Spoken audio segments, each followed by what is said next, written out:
আমরা দাঁড়িয়ে রয়েছি শামসুল হুদা রোডে। গতকালকে টানা বৃষ্টিপাত বা গত পরশুদিন রাত্রিবেলা থেকে শুরু হওয়া বৃষ্টিপাতের জের বিভিন্ন জায়গা জলমগ্ন পরিস্থিতি ছিল। বর্তমানে বিভিন্ন জায়গা থেকে জল নেমে গেল, কিন্তু দেখা যাচ্ছে কঙ্কালসার চেহারাটা সামনে চলে আসছে। কোনো জায়গাতে রাস্তায় ডিপ্রেশন বা রাস্তা ডেবে গিয়েছে, কোনো জায়গাতে দেখা যাচ্ছে যে এখনো পর্যন্ত আবর্জনা স্তূপ তৈরি হয়ে গিয়েছে। এখনো পর্যন্ত এই অঞ্চলের অধিকাংশ বাড়িতেই পানীয় জল নেই বলে স্থানীয়রা জানাচ্ছেন। তারা রাস্তা অবরোধ করেছেন, এমনকি বিদ্যুতের সংযোগও এখানে বিচ্ছিন্ন হয়ে রয়েছে, অর্থাৎ কারেন্ট নেই। কখন থেকে নেই, কি বলছেন তারা, তাদের সাথে কথা বলবো। কখন থেকে নেই? দেখুন, কালকে সন্ধ্যে থেকে পুরো ব্ল্যাক আউট হয়ে গেল। ঠিক আছে, এখানে 65 ওয়ার্ডের তো খুবই অবস্থা খারাপ, কিন্তু কাউন্সিলর তো ঘুরেই দেখে না।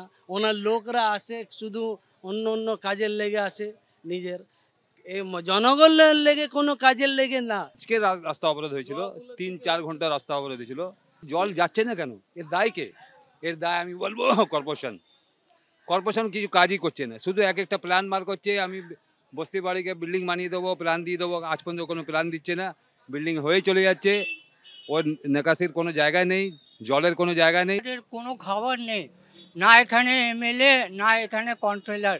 দুদিন থেকে আমাদের খাওয়া ফাওয়া যা ছিল, চাল ফাল সব ভেসে গেছে। এটা ঠিক কবে হবে? ববি হাকিমকে আমি বলতে চাই যে আপনি শুধু বলছেন, কথাই খালি বলছেন, কাজ করছেন না। কাজ করুন। এই যে অবস্থা রয়েছে কলকাতা শহরে, ঠিক কী করে হবে? আপনি বলছেন প্যারিস বানাবো, লন্ডন বানাবো। প্যারিস লন্ডন বানাবে, আগে কলকাতায় তো বানান ভালো করে।